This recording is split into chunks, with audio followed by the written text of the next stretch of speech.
Consiste l'organisation aujourd'hui de cette rencontre? Mais nous allons fêter la semaine prochaine la journée Schuman, c'est la fête de l'Europe. Et à cette occasion, nous voulons réunir des Maliens pour fêter un partenariat qui remonte à il y a longtemps. Nous sommes avec les Maliens depuis l'indépendance. Et c'était aussi ce matin l'occasion d'une rencontre avec la presse. C'est important d'expliquer. Surtout, je constate qu'il y a beaucoup de malentendus sur la situation actuelle. Certains de nos collègues ici parlent d'une rupture. Il n'y a pas de rupture. C'est vrai qu'il y a un différent sur la durée de la transition.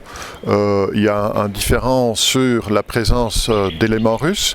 Mais je souligne quand même qu'il y a une grande continuité dans notre partenariat. Nous maintenons les dialogues et nous cherchons des solutions.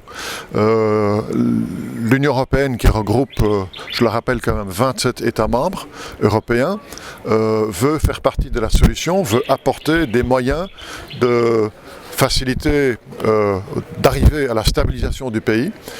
C'est ça notre objectif principal. Donc les quelques différends qui sont là ne changent en rien la durabilité de notre partenariat et notre volonté d'être aux côtés des Maliens et de faire partie de la solution. Et non pas d'être un problème. Ce n'est pas notre volonté, ce n'est pas dans notre mandat. Nous sommes un partenaire et un ami du Mali et des Maliens.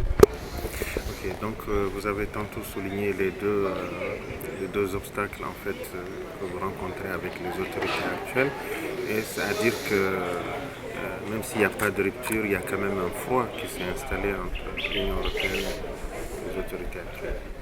Moi j'ai le sentiment qu'il y a un bon dialogue, il y a régulièrement des rencontres et pour nous cette qualité de dialogue est essentielle si on veut arriver à des solutions.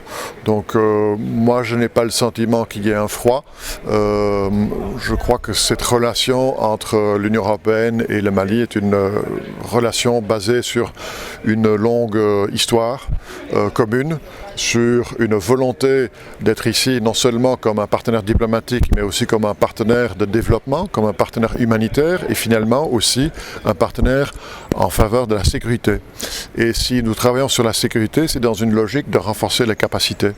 Et je crois que c'est ça ce dont le Mali a le plus besoin. Et je trouve que les relations restent cordiales, restent très constructives. Est-ce que vous avez